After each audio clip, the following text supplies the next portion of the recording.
నమస్కారం ఘంటారావానికి స్వాగతం. ముందుగా ప్రధానాంశాలు. రాష్ట్ర వ్యాప్తంగా పండుగ వాతావరణంలో పింఛన్ల పంపిణీ, పెంచిన మొత్తంతో లబ్ధిదారుల మోముల్లో ఆనందోత్సాహాలు.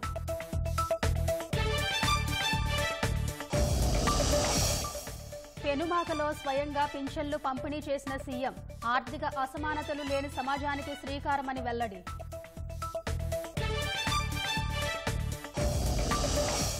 వాలంటీర్లు లేకున్నా పింఛన్లు ఇంటికే వచ్చాయన్న పవన్, పార్టీకి ఓటేయకున్నా అర్హత ఉంటే చాలని స్పష్టీకరణ.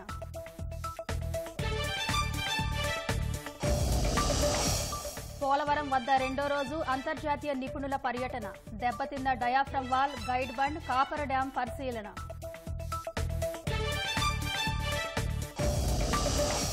సత్వర న్యాయమే స్వదేశీ నేర న్యాయ చట్టాల లక్ష్యమన్న కేంద్రం, ఇకపై ఫిర్యాదుదారుల హక్కులకు రక్షణ ఉంటుందని స్పష్టీకరణ. రాహుల్ గాంధీ హిందూత్వ వ్యాఖ్యలపై లోక్సభలో దుమారం, మోదీ అమిత్ షా అభ్యంతరం, క్షమాపణ చెప్పాలని డిమాండ్.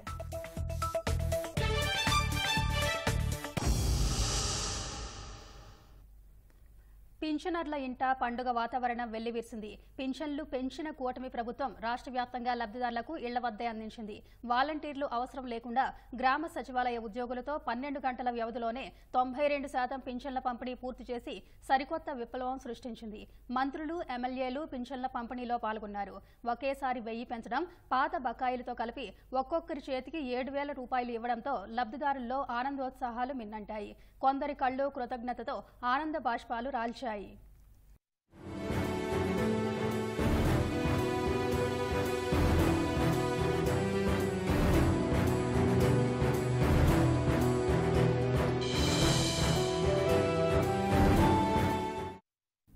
సామాజిక పింఛన్ల పెంపుతో ఆర్థిక అసమానతలు లేని సమాజానికి శ్రీకారం చుట్టామని ముఖ్యమంత్రి చంద్రబాబు ప్రకటించారు.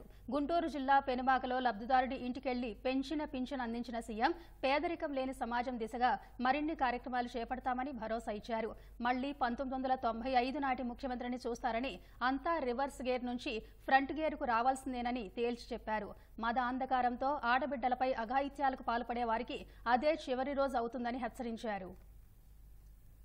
ఎన్నికల హామీ మేరకు సామాజిక పింఛన్లను పెంచిన సీఎం చంద్రబాబు ఊరూరా పండుగ వాతావరణంలో పంపిణీ చేయించారు. వృద్ధాప్య, వితంతు పింఛన్ను 3,000 నుంచి 4,000కు, దివ్యాంగులకు 3,000 నుంచి 6,000కు, కిడ్నీ బాధితులకు 10,000 నుంచి 15,000కు పెంచుతూ సంతకం చేసిన ముఖ్యమంత్రి ఏప్రిల్ నుంచి ఇవ్వాల్సిన బకాయిలతో కలిపి అందజేశారు. మంత్రి లోకేష్తో కలిసి గుంటూరు జిల్లా పెనుమాక ఎస్టీ కాలనీలోని బాణావతు పాములు కుటుంబానికి చంద్రబాబు తొలి పింఛన్ అందించారు. పాములకు వృద్ధాప్య పింఛన్, ఆయన కుమార్తెకు వితంతు పింఛన్ స్వయంగా ఇచ్చారు.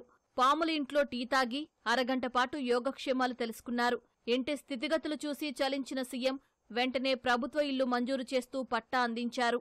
గవర్నమెంట్ ఇచ్చే సహాయం ఇస్తూనే మీరు 10 రూపాయలు అదనంగా సంపాదించుకొని ఖర్చు తగ్గించుకొని భవిష్యత్తుకు కూడా ఒక భరోసా ఉండేట్టుగా మీ కుటుంబం ఉండాలి.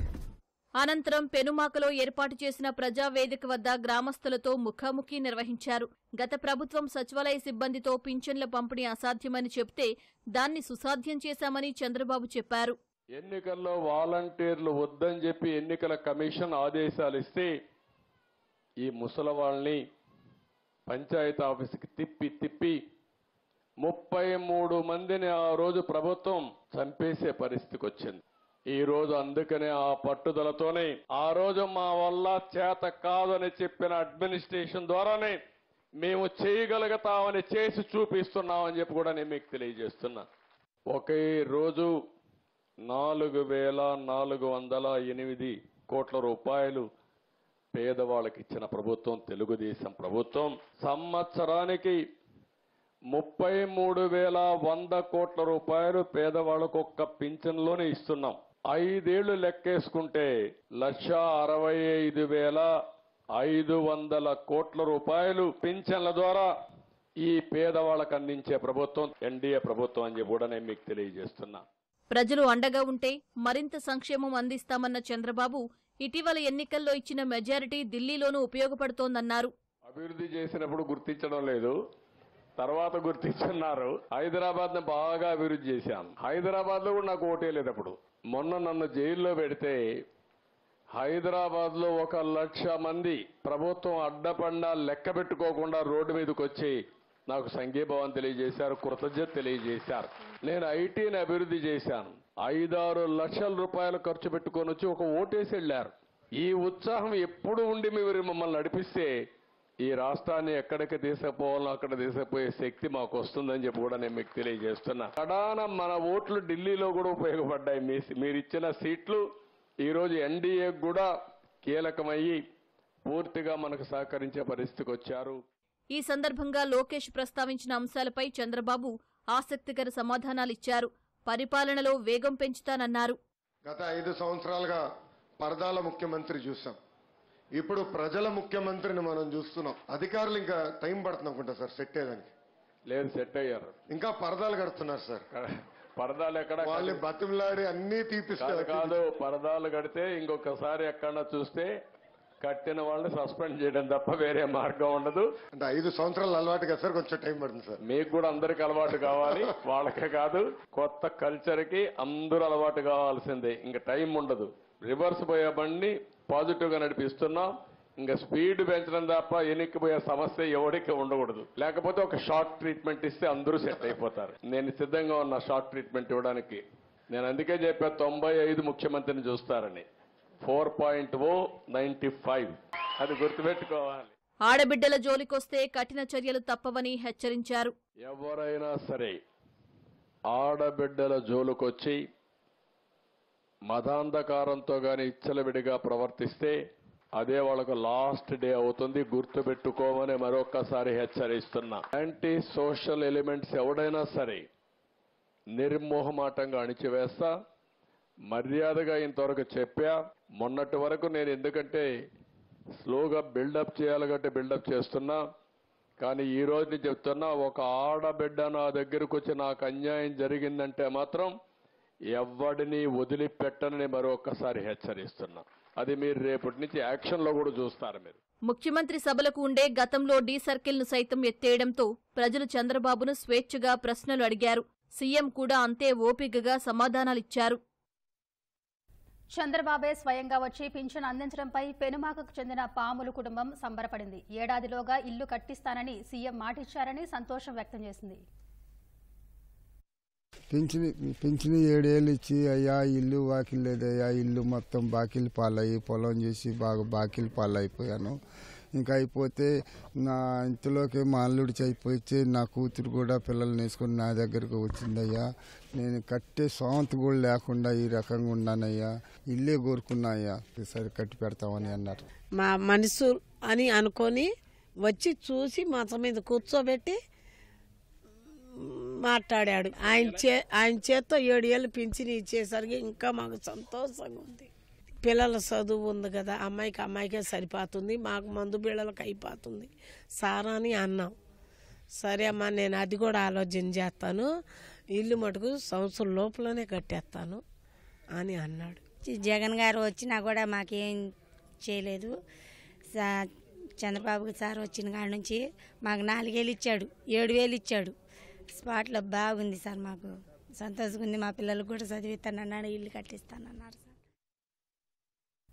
వాలంటీర్లు లేకపోతే పింఛన్లు ఆగాయా అని ఉప ముఖ్యమంత్రి పవన్ కళ్యాణ్ ప్రశ్నించారు. సొంత నియోజకవర్గం పిఠాపురంలో పింఛన్ల పంపిణీ కార్యక్రమంలో పాల్గొన్న పవన్ తమ పార్టీకి ఓటు వేయకపోయినా అర్హత ఉంటే పింఛన్లు వస్తాయని స్పష్టం చేశారు. పంచాయతీరాజ్ శాఖలో నిధులు లేవన్న పవన్ తన జీతాన్ని త్యజిస్తున్నట్టు ప్రకటించారు.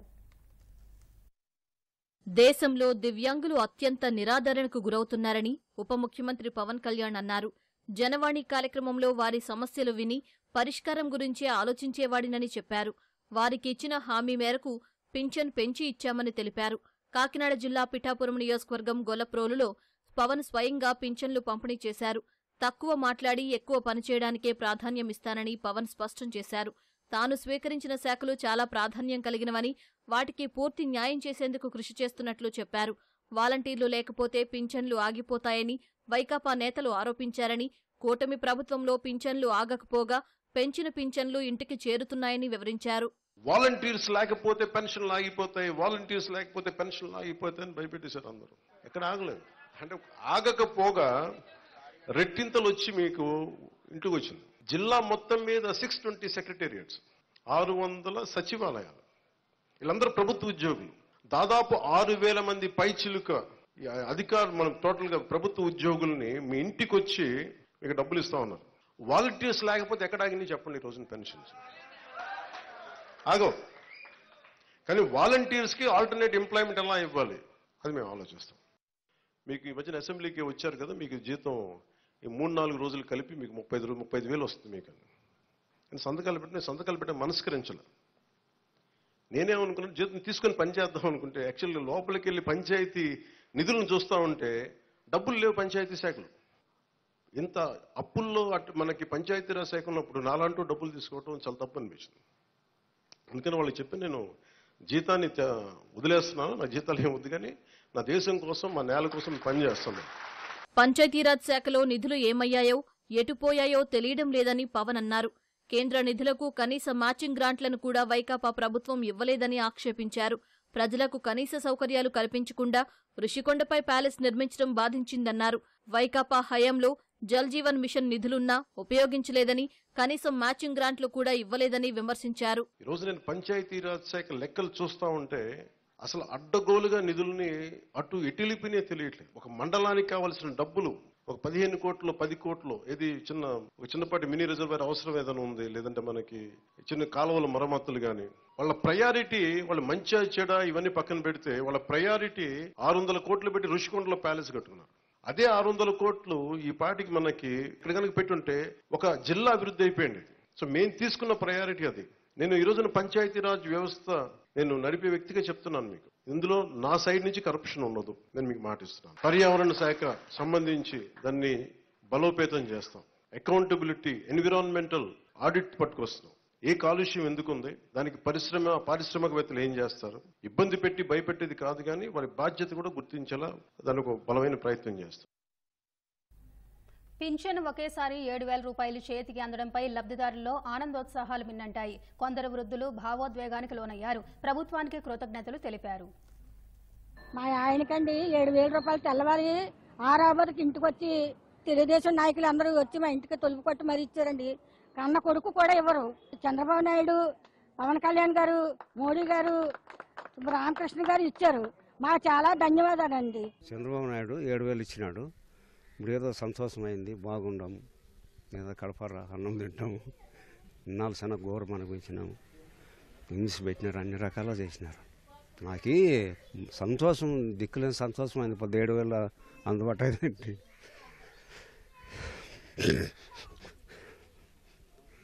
ఇన్ని రోజులు బాగా కష్టాలు పడ్డావా చెప్పు? ఇన్ని రోజులు బాగా బట్టలకి అన్ని 40 శాతం కాదు సార్, కాలం డబ్బులు బాగలేదు, అట్లే చేస్తున్నాను. ఇది తల్లి బిడ్డ నాకు అన్నం పెట్టి ఆయన మహానుభావుడు దేవుడు వాళ్ళ సాయం నాకు సార్. లోక్సభలో రాహుల్ గాంధీ ప్రసంగంపై పెను దుమారం చెలరేగింది. హిందువులుగా చెప్పుకునే వారు హింసను, ద్వేషాన్ని, అసత్యాలను ప్రచారం చేస్తున్నారని రాహుల్ ఆరోపించారు. ఆయన వ్యాఖ్యలను ప్రధాని నరేంద్ర మోదీ, కేంద్ర హోంమంత్రి అమిత్ షా తప్పుపట్టారు. రాహుల్ క్షమాపణ చెప్పాలని అమిత్ షా డిమాండ్ చేశారు. అనేక అంశాలను ప్రస్తావించిన రాహుల్ గాంధీ ప్రతిపక్షం అంటే శత్రువు కాదన్నారు. హిందుత్వ అంశంపై లోక్సభలో ప్రతిపక్ష నేత రాహుల్ గాంధీ చేసిన వ్యాఖ్యలు పెను దుమారానికి దారితీశాయి. రాష్ట్రపతి ప్రసంగానికి ధన్యవాదాలు తెలిపే తీర్మానంపై చర్చ సందర్భంగా రాజ్యాంగంపై దాడి జరుగుతోందని రాహుల్ గాంధీ ఆరోపించారు. అధికార భాజపా ప్రతిపాదించిన అంశాలను వ్యతిరేకిస్తున్న లక్షలాది మందిపై దాడి జరుగుతోందని చెప్పారు. తనపైన వ్యక్తిగతంగా దాడి జరిగిందని రాహుల్ గాంధీ అన్నారు. కొందరు నేతలు ఇప్పటికీ జైలులో ఉన్నారని చెప్పారు. ప్రధాని మోదీ ఆదేశాల మేరకు తనపై 20 కేసులు నమోదయ్యాయని, తనకిచ్చిన ఇంటిని కూడా లాగేసుకున్నారని ఆరోపించారు. ఈడీ 55 గంటలకు పైగా ప్రశ్నించిందని వివరించారు. అన్ని మతాలు ధైర్యంగా ఉండమనే ప్రబోధిస్తున్నాయని రాహుల్ వివరించారు. అయితే హిందువులుగా చెప్పుకుంటున్న వారు 24 గంటలు కేవలం అహింస, ద్వేషం, అసత్యమే మాట్లాడుతున్నారని, మీరు అసలు హిందువులేనా అని రాహుల్ ప్రశ్నించారు. ఈ వ్యాఖ్యలపై అధికార పక్షం తీవ్రంగా అభ్యంతరం తెలిపింది. हिंदुस्तान के इतिहास में 3 फाउंडेशनल आइडियाज हैं। मोदी जी ने अपने भाषण में एक दिन कहा कि हिंदुस्तान ने किसी पर आक्रमण नहीं किया। उसका कारण है क्योंकि ये देश अहिंसा का देश है, ये देश डर का देश नहीं है। तो हमारे सारे के सारे महापुरुषों ने अहिंसा की बात की, डर मिटाने की बात की, डरो मत, डराओ मत। और दूसरी तरफ शिव जी कहते हैं डरो मत, डराओ मत, अभय मुद्रा दिखाते हैं, अहिंसा की बात करते हैं, त्रिशूल को जमीन में गाड़ देते हैं। और जो लोग अपने आप को हिंदू कहते हैं वो 24 घंटा हिंसा हिंसा हिंसा, नफरत नफरत नफरत, असत्य सत्य असत्य।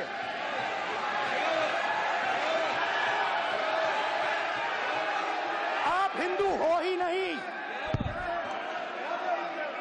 हिंदू धर्म में साफ लिखा है सत्य के साथ खड़ा होना चाहिए, सत्य से पीछे नहीं हटना चाहिए, सत्य से नहीं डरना चाहिए। अहिंसा हमारा प्रतीक है। अभय मुद्रा ऐसे कीजिए, ऐसे कीजिए, अभय मुद्रा। नहीं आएगा। Prime minister will not speak. Prime minister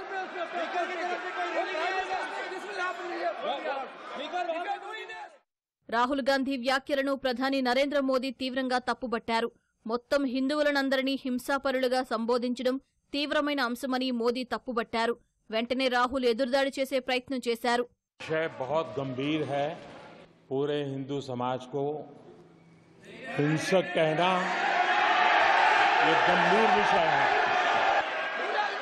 नहीं नहीं नहीं नहीं नहीं नहीं, नरेंद्र मोदी जी पूरा हिंदू समाज नहीं है, बीजेपी पूरा हिंदू समाज नहीं है, आरएसएस पूरा हिंदू समाज नहीं है। రాహుల్ గాంధీ వ్యాఖ్యలను కేంద్ర హోంమంత్రి అమిత్ షా తప్పుబట్టారు. హిందువులందరినీ హింసావాదులుగా అభివర్ణించినందుకు రాహుల్ క్షమాపణ చెప్పాలని ఆయన డిమాండ్ చేశారు.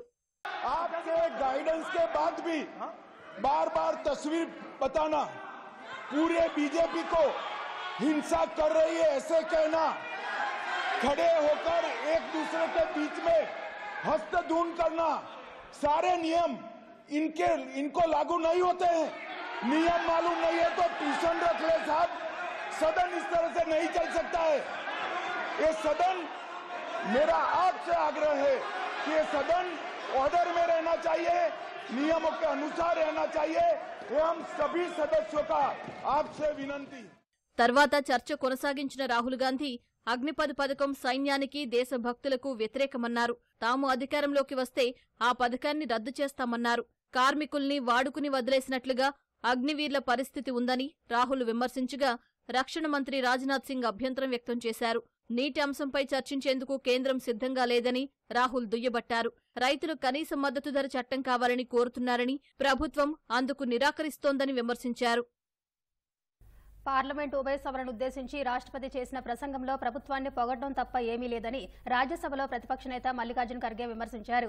రాష్ట్రపతి ప్రసంగానికి ధన్యవాదాలు చెప్పే తీర్మానంపై మాట్లాడిన ఆయన ప్రధాని మోదీ నినాదాలు ఇవ్వడంలో నిపుణులని విమర్శించారు. విపక్షాలు సామాన్యుడి గురించి మాట్లాడితే మోదీ మాత్రం మన్ కీ బాత్ పైనే దృష్టి పెట్టారని ఎద్దేవా చేశారు. राष्ट्रपति जी का पहला अभिभाषण 31 जनवरी को हुआ था और 27 जून को दूसरा अभिभाषण 18वीं लोकसभा के गठन के बाद हुआ। पहला अभिभाषण चुनावी था और दूसरा उसी की कॉपी जैसा है वैसा ही, न दिशा है न कोई विजन है कि इसमें गरीबों के लिए, दलितों के लिए, पिछड़ों के लिए, अल्पसंख्यक के लिए कुछ भी नहीं है। पिछली बार की तरह ये केवल तारीफ का फूल बांधने वाला अभिभाषण है। సత్వర న్యాయమే లక్ష్యంగా స్వదేశీ నేర న్యాయ చట్టాలను తెచ్చామని కేంద్ర హోంమంత్రి అమిత్ షా తెలిపారు. పార్లమెంట్ లైబ్రరీ హాల్ నుంచి నూతన న్యాయ చట్టాల అమలుపై ఆయన వివరణ ఇచ్చారు. పాత చట్టాల్లో పోలీసుల హక్కులకు మాత్రమే రక్షణ ఉండేదన్న అమిత్ షా ఇకపై బాధితులు, ఫిర్యాదుదారుల హక్కులకు రక్షణ ఉంటుందని చెప్పారు. కొత్త చట్టాలపై ఏ పార్టీ ప్రతినిధులతో అయినా సమావేశానికి తాను సిద్ధమన్నారు. పార్టీలకు అతీతంగా కొత్త నేర న్యాయ చట్టాలకు మద్దతు ఇవ్వాలని ఆయన కోరారు. కొత్త చట్టాలతో నేర నిరూపణ రేటు 90% వరకు ఉంటుందన్న కేంద్ర హోంమంత్రి నేరాల సంఖ్య తగ్గుతుందని ఆశాభావం వ్యక్తం చేశారు. నూతన చట్టాల ప్రకారం తొలి కేసు మధ్యప్రదేశ్లోని గ్వాలియర్లో మోటార్ సైకిల్ దొంగతనం కింద నమోదైందని అమిత్ షా వివరించారు. सबसे पहले हमने इसमें हमारे संविधान के स्पिरिट के तहत दफाओं की और चैप्टर्स की प्रायोरिटी तय की। सबसे पहली प्रायोरिटी महिलाओं और बच्चों के अपराध को दी गई है और मैं मानता हूं कि ये करने की बहुत समय से पहले जरूरत थी। एक पूरा अध्याय इसमें जोड़ा गया है जिसमें 35 धाराएं हैं और 13 प्रावधान हैं, जिसमें गैंग रेप के लिए अब 20 साल की सजा या तो कारावास, आजीवन कारावास, नाबालिग के साथ बलात्कार में मौत की सजा, पीड़िता का बयान उसके घर पर महिला अधिकारियों की उपस्थिति में और अपने परिजनों की उपस्थिति में लेने का भी प्रावधान किया है और इसके साथ साथ ऑनलाइन एफआईआर की व्यवस्था से भी ढेर सारी उत्पीड़न का सामना कर रही महिला एम्ब्रेसमेंट से बच पाएगी, ऐसा हमारा मानना है।